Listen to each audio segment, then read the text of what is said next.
네, 이수연의 애프터 출발하겠습니다. 오늘 화요일장이고요.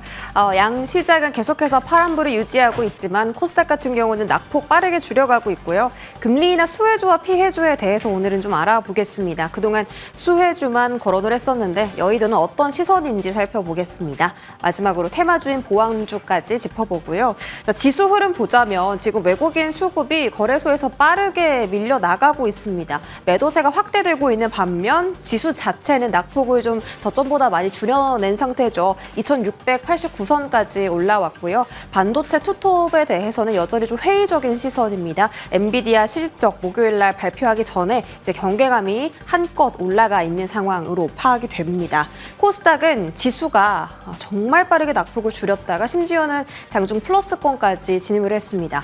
알테오젠이 오후장에 급등하면서 시가총액 1위 자리를 탈환했습니다. 그와 동시에 코스닥 지수 자체도 지금 위쪽으로 올라가는 상황이고요. 현재 765선 지나가고 있습니다. 금리나 수혜주와 피해주 좀 알아볼 텐데 일단 증권가의 시선은 어떨까요? 자세하게 정리를 해봤습니다.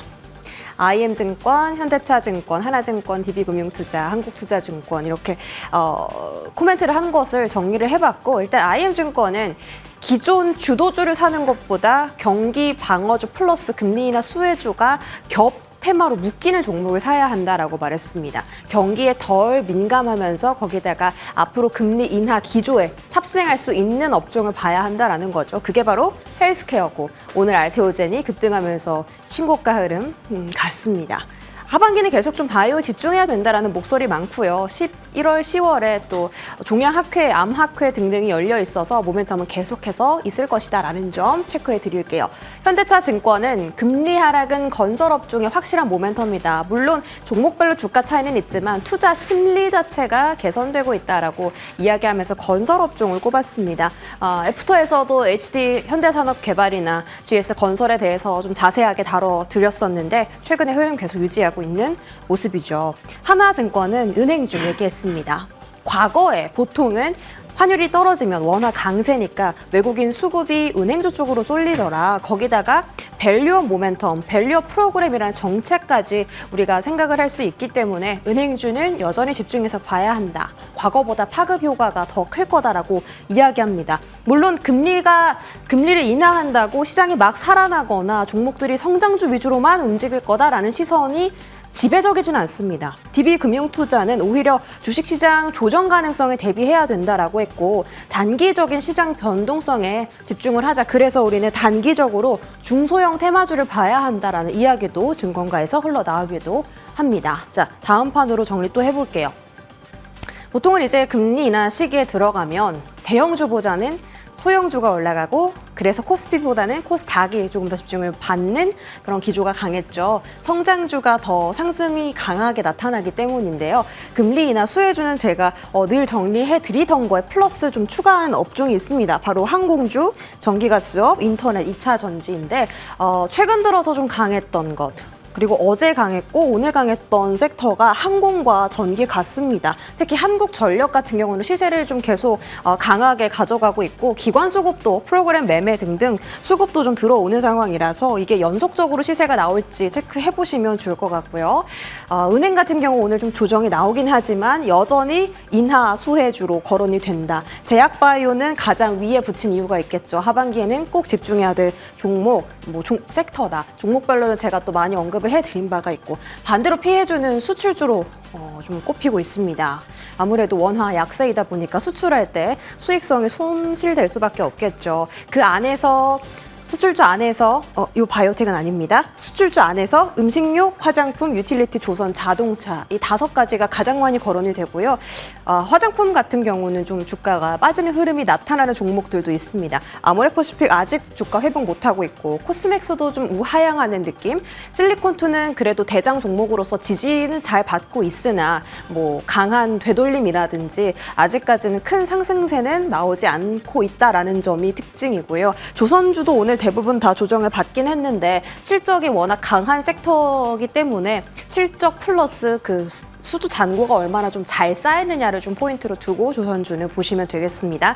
자동차 같은 경우도 대표적인 금리 인하 피해주라서 오늘 좀 수급이 빠져나가는 모습인데 앞으로 시세 좀 계속 체크해 드리겠습니다.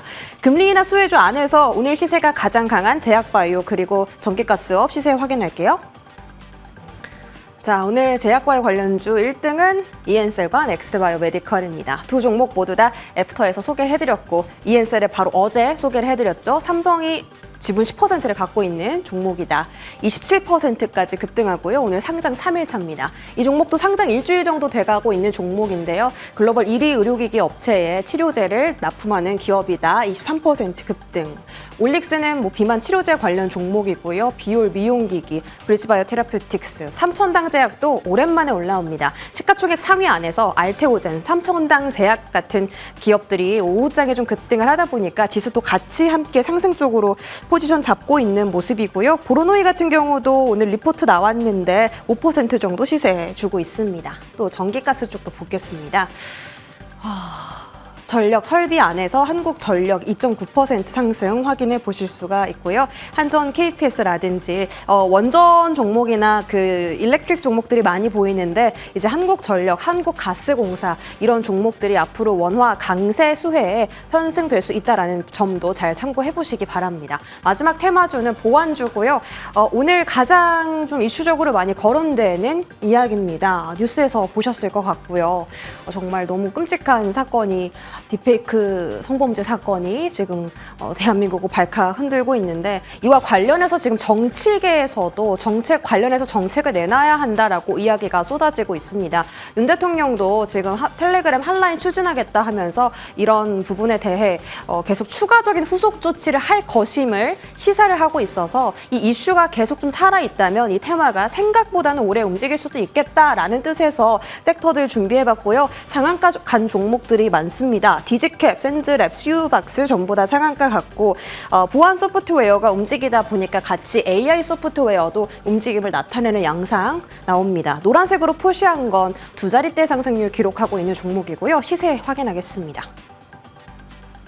네, 지금 다 보시는 것처럼 상한가 간 종목들 아침부터 간 이후에 계속 시세가 변하지 않고 있습니다. 오히려 탄력을 조금 더 키우는 종목들도 나오고요. 한싹이나 모니터랩, 라운시큐어 다 보안이나 그 디지털 여권 관련 섹터에 묶이는 종목들입니다. 이쪽에 대한 흐름도 계속 체크해 드릴게요. 브리핑은 여기까지 전해드립니다.